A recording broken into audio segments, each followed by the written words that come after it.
अस्सलाम वालेकुम friends, welcome back on my YouTube channel. I am here with another video. और मेरी video के थंबनेल से आपको आइडिया हो गया होगा कि आज की जो मेरी वीडियो है उसका टॉपिक है कॉन्सेप्ट ऑफ नेटवर्क मार्केटिंग।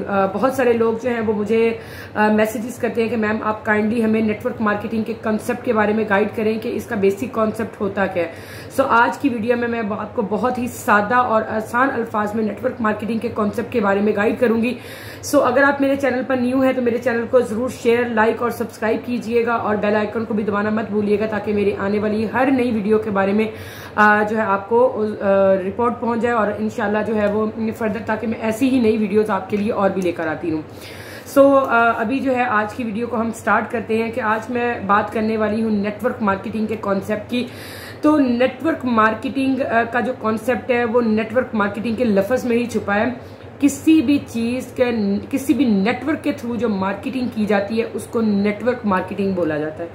इसको हम डिजिटल मार्केटिंग भी कहते हैं। अब डिजिटल मार्केटिंग का मतलब ये होता है कि डिजिटली या ऑनलाइन प्लेटफॉर्म के ऊपर आप जो मार्केटिंग करते हैं वो डिजिटल मार्केटिंग कहलाती है। सो डिजिटल नेटवर्क मार्केटिंग के बहुत ही सादा अल्फाज में इसके कॉन्सेप्ट को समझने की जरूरत है कि कुछ लोग जो हमारे इर्द गिर्द के लोग होते हैं उनका जो नेटवर्क होता है यानी कि वो ह्यूमन टू ह्यूमन नेटवर्क होता है। इसी तरह अगर हम एग्जांपल के तौर पे मैं बात करूंगी कि बैंक के अगर हम नेटवर्क की बात करें तो बैंक टू बैंक जो नेटवर्क होता है उसको बैंक नेटवर्क बोला जाता है। अगर हम हॉस्पिटल के नेटवर्क की बात करें तो हॉस्पिटल टू हॉस्पिटल जो नेटवर्क होता है वो हॉस्पिटल नेटवर्क कहलाता है। तो यहां पर अब जो हम बात कर रहे हैं वो बात कर रहे हैं ह्यूमन नेटवर्क के बारे में। हमारे जो इर्द गिर्द के या हमारे जानने वाले जो लोग होते हैं उन लोगों की मदद से जो हम मार्केटिंग करते हैं उसको नेटवर्क मार्केटिंग कहा जाता है। बेसिकली ये कॉन्सेप्ट वेस्ट से शुरू हुआ है तो ये वर्ड ऑफ माउथ भी कहलाता है कि आप एक इंसान से बात दूसरे तक पहुंचती है, दूसरे से तीसरे तक, तीसरे से चौथे तक और फर्दर सो ऑन। तो वर्ड ऑफ माउथ जो है ना वो आज के जदीद दौर का बिजनेस मॉडल हम इसको कह सकते हैं। कोई भी कंपनी चाहे वो छोटे लेवल पर बिजनेस कर रही है या फिर इंटरनेशनल लेवल पर बिजनेस कर रही है वो एडवर्टाइजमेंट के बगैर जो है वो ग्रो नहीं कर सकती। उनकी कस्टमर्स तक जो है ना वो रसाई मुमकिन नहीं होती। तो कस्टमर्स तक अपनी प्रोडक्ट को अवेयर करना जो उसके लिए उनको जो है वो रिलाई करना पड़ता है डिस्ट्रीब्यूशन चैनल्स के ऊपर। और ये एक ट्रेडिशनल बिजनेस होता है जिस पर जो कंपनी अपनी प्रोडक्ट की अवेयरनेस के लिए जिसमें डिस्ट्रीब्यूटर्स को हायर करती है जो रिटेलर्स भी हो सकते हैं या फिर एडवर्टाइजमेंट के थ्रू जो है लोगों को अपनी प्रोडक्ट के बारे में अवेयर करते हैं।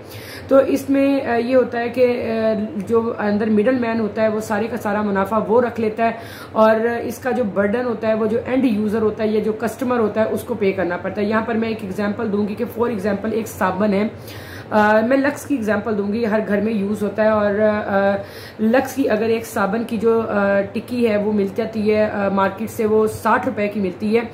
तो उसकी जो बनाने की कॉस्ट है ना वो 15 रुपए है। ठीक है, फॉर एग्जांपल उसके जो बनाने की कॉस्ट है ना वो 15 रुपए होती है।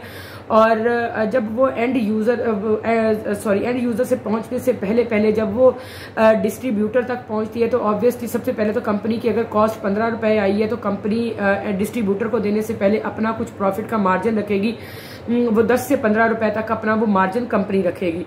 तो 15 रुपए की चीज अगर 15 रुपए का मार्जिन रख के कंपनी आगे अपने डिस्ट्रीब्यूटर को देगी तो उसकी प्राइस 30 रुपए हो जाती है। अब जब डिस्ट्रीब्यूटर से वो प्रोडक्ट जो है होलसेलर के पास जाती है तो होलसेलर जो है उसके ऊपर 10 रुपए का मुनाफा रखता है तो वही चीज बन गई 40 रुपए की। अब जब होलसेलर से वो प्रोडक्ट जो है वो जाती है रिटेलर के पास तो रिटेलर भी अपना कुछ ना कुछ मुनाफा जो है वो रखता है। तो फर्ज करें कि अगर 10 से 15 रुपए अपना वो भी मुनाफा रखता है तो प्रोडक्ट की प्राइस जो है वो 55 से 50 रुपए हो जाती है। फिर जो कंपनीज होती हैं ये एडवर्टाइजमेंट इतने इतने बड़े एक्टर्स से जो करवाती हैं तो ऑब्वियसली वो भी इसका पैसा जो है वो आप ही के अंदर से जो कस्टमर होते हैं वही इसका पैसा पे करते हैं। लेकिन यहां पर मैं नेटवर्क मार्केटिंग की एग्जांपल दूंगी कि नेटवर्क मार्केटिंग में ऐसा नहीं होता है। नेटवर्क मार्केटिंग में अगर कोई कंपनी प्रोडक्ट बनाती है तो फॉर एग्जांपल सपोज करती हूँ कि अगर उस कंपनी की जो उस प्रोडक्ट की यूजर मैं खुद हूँ तो एक तो मैं सोशल मीडिया के ऊपर अपने रिव्यूज दूंगी, ठीक है, ताकि सोशल मीडिया के ऊपर लोग मुझसे कांटेक्ट करें और उस प्रोडक्ट के बारे में पूछे। या अगर मैं अपने किसी फ्रेंड को भी उसके बारे में रिकमेंड करती हूँ कि ये प्रोडक्ट मैंने पर्सनली यूज किया, ये प्रोडक्ट बहुत अच्छी है, आप भी इस प्रोडक्ट को यूज करेंगे तो आपको फला बेनिफिट्स मिलेंगे। ठीक है, तो अब इसके अंदर ना कोई डिस्ट्रीब्यूटर आया, ना कोई मिडल मैन आया, ना कोई रिटेलर आया, ना कोई होलसेलर आया। तो इसका जो भी बेनिफिट होगा, इसका जो भी प्रॉफिट होगा, वो कंपनी मुझे पे करेगी। ऑब्वियसली अगर मैं कंपनी की प्रोडक्ट की यूजर हूं और मैं वहां पे बिजनेस की पार्टनर भी हूं, तो कंपनी इसका जो प्रॉफिट की रेशियो है वो मुझे देगी।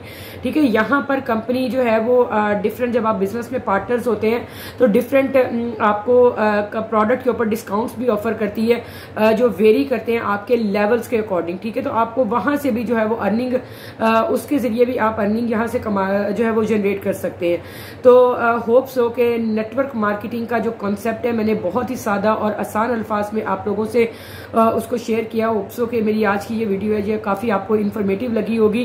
और बाकी जो है वो अब मेरे इस चैनल के ऊपर मैं जो है वो नेक्स्ट इंशाल्लाह मेरी एक नई वीडियो भी आ रही है जो नेटवर्क मार्केटिंग के हलाल और हराम होने से रिलेटेड है। बहुत सारे लोग मुझसे उसके बारे में भी, टॉपिक के बारे में भी डिस्कस करते हैं कि मैम आप हमें इसके बारे में भी गाइड करें, और बहुत सारे प्रोस्पेक्ट भी ऐसे मेरे पास आते हैं जो मुझसे इस टॉपिक के ऊपर क्वेश्चन करते हैं। तो इंशाल्लाह मैं अपनी नेक्स्ट वीडियो में आपको उसके बारे में भी गाइड करूंगी।